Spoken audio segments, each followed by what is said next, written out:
एक fair trial act 2013 मौजूद है, उसके बावजूद एक नया ऑर्डर शाया किया जाता है और कहा जाता है कि सिर्फ एक खुफिया इदारा जो है वो फ़ोन टैपिंग करने की उसकी इजाज़त होगी।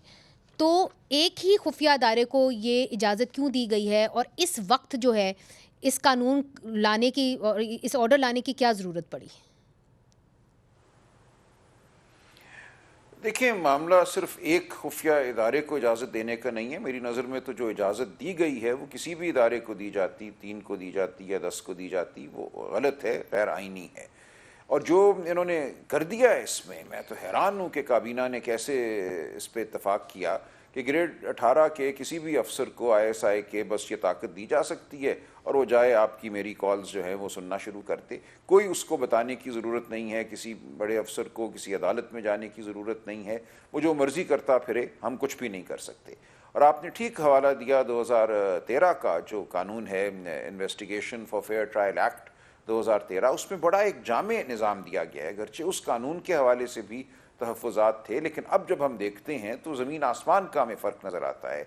वहाँ पहले आपने वज़ीर से इजाज़त लेनी है, उसके बाद मामले को हाई कोर्ट के जज के सामने रखना है और फिर 6 दिन की सिर्फ आपको इजाज़त मिल सकती है वहाँ पे। और उसका अगर आप गलत इस्तेमाल करते हैं, उसकी तशहीर करते हैं उस मवाद की किसी और मकसद के लिए, तो आपके ख़िलाफ़ कानूनी कार्रवाई हो सकती है।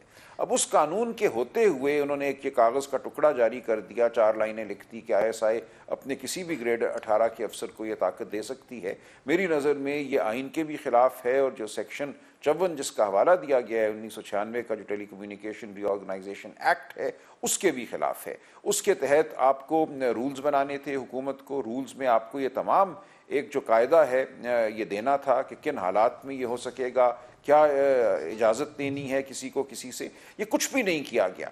इसका मकसद सिर्फ और सिर्फ ये नज़र आता है कि जो इस्लामाबाद हाई कोर्ट के जस्टिस बाबर सत्तार साहब की ऑर्डर हैं, जिसके तहत उन्होंने टेली कम्युनिकेशन कंपनियों को कहा कि वो अपने सिस्टम पे जो पहले वो रसाई दे रहे थे या दे रहे हैं खुफिया एजेंसियों को, वो बंद करें ताकि उनके सिस्टम पे जी, रसाई के ज़रिए या उनके सिस्टम तक जी। रसाई के ज़रिए जो गुफ्तगू सुनी जा रही थी वो बंद हो। तो उसके जवाब में इन्होंने ये 4 लाइनें जारी कर दी हैं। ये इंतहाई शर्मनाक और एक काला कानून है। हमें 2013 के कानून की जानिब देखना होगा, उसमें बेहतरी करनी होगी, ना कि इस कागज़ के टुकड़े को कानून मानना होगा। मेरी नज़र में राइट। अदालतें इसको नहीं मानेंगी, इसको कलअदम करार देंगी।